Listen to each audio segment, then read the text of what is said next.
Rise Your Game is a program that is aimed at empowering the young people who are in schools and who have positions of leadership like prefect and monitors.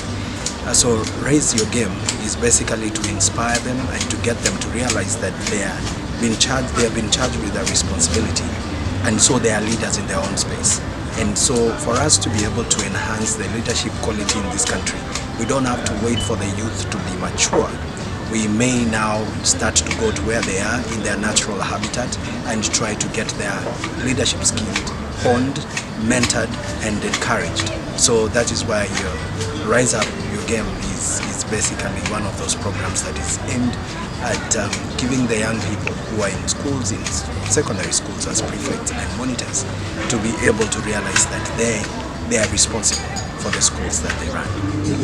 I need you by the end of this song, you must have greeted at least 7 people. DJ, 1 touch, 2 touch.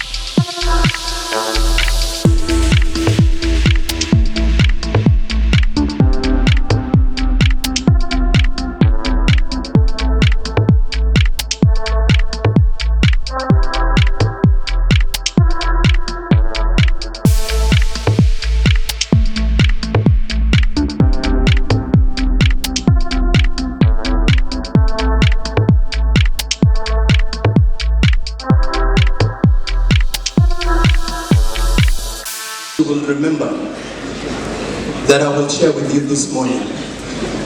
I want you to write the following verses, either in your head or somewhere.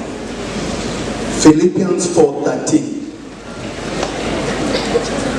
Philippians 4:13. Exodus 31:3. Jeremiah 29:11. A long time ago, in 1991, my dad,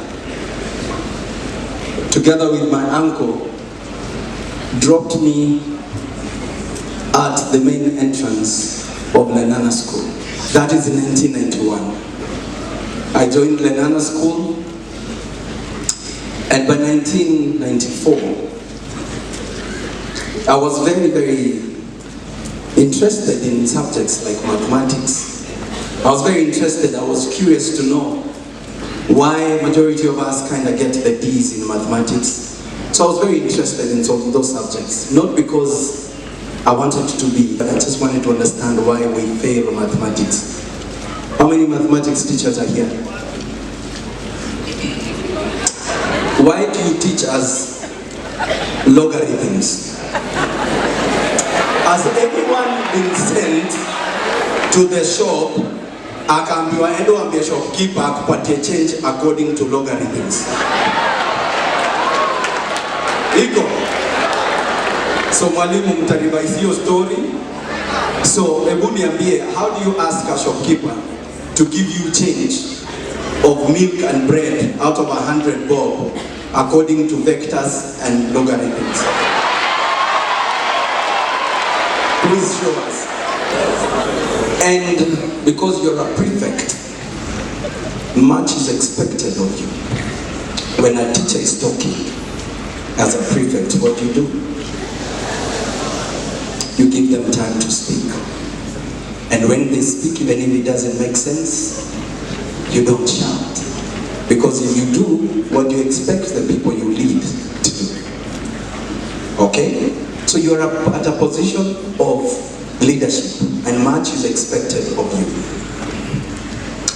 So allow me to tell you this. Those verses I've given you, when the Bible tells you that your talent will take you before kings, it's true. Whatever you have, whatever you need to succeed, you already have it. I was sharing with Brale here, and I was telling him, as young as you are, God has never told any one of us his or her purpose, but He gives you clues.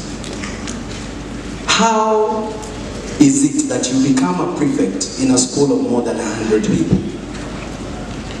Why are they not the prefect and why you?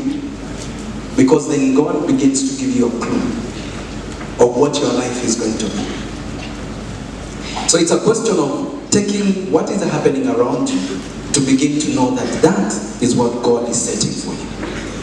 I started out being a pianist at Lenana school and playing rugby on this pitch until one day when we were playing here rugby when I was in Form 3, the most unfortunate thing, the headmaster then made sure that Precious Blood came to watch us play rugby. And I can tell you, Precious Blood, I see you girls, how you're doing. Now, those days, my friend, you don't, and the boys understand, you don't want to be tackled in front of girls, do you? Yeah?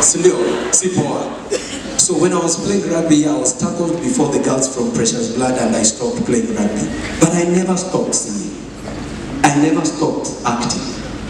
And that is what has taken me to the position where I am in charge of youth programs in the office of the president. And so what I'm trying to tell you is that those verses I've given you, one of those verses is telling you that I can do all things through Christ who does what? Now imagine you're privileged and you're a prefect and we are telling you that. If we were told that when we were growing up, how much more would we have done today? When you know that you can do all things, there's no limit in terms of what you can do. Those verses I've given you also tell you that you've been given the wisdom, the knowledge, and the spirit in all kinds of crafts. In other words, as you grow up and as you are in school, please don't limit yourself. If you're not a Christian and if you're not practicing Christianity, then read the Bible as a storybook. It will inspire. Because one of those verses I've also given you tells you that He has a plan and God has planned for you, and that plan is to prosper you. And I want to encourage you, by the way, as a prefect, we have put you at a point where you're the next generation of leadership in this country. Much is expected of you. Because the Bible says, who much is given, much is expected. And so because you have a responsibility in that school, we want to encourage you to do 3 things for me. There are 3 gates that I want to encourage you to make use of and be careful about. 3 gates that you have. The first gate is your eye. Safeguard your gate. Safeguard what you see. What you see influences what you become. The second gate that I need you to safeguard is your ear. That's where things enter into your system.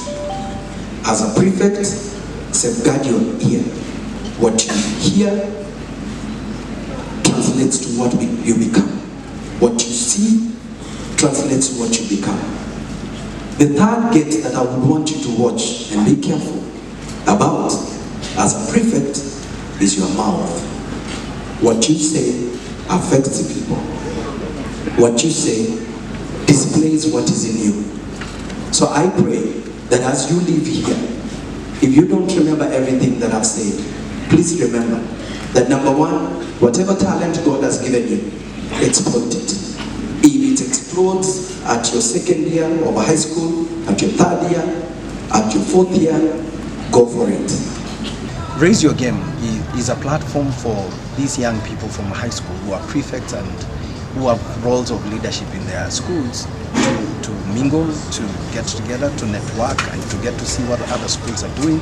At the same time, to get an opportunity to mingle with leaders of repute, people who have made a mark in society, and get an opportunity to be mentored and to be reminded that they have got a responsibility to steer their schools into the positive change that we are all looking forward to. It also gives us an opportunity to impart skills and information of moral values. Because at the end of the day, much of what we experience in schools, it's a decay on moral values. So when we get an opportunity to interact with them, we remind them that they have a responsibility in inculcating good moral values in their schools and encourage the rest of the students to uphold the moral values that we keep talking about. wise man once said, if you stop reading, stop leading. Stop it. Because reading informs our mind. Our mind informs our choosing mechanisms. Me, I'm telling you the truth. If all of you were thinking individuals, our world will be different. Ladies and gentlemen, watoto vijana, put some noise, piga kelele for mtumishi ya mitume.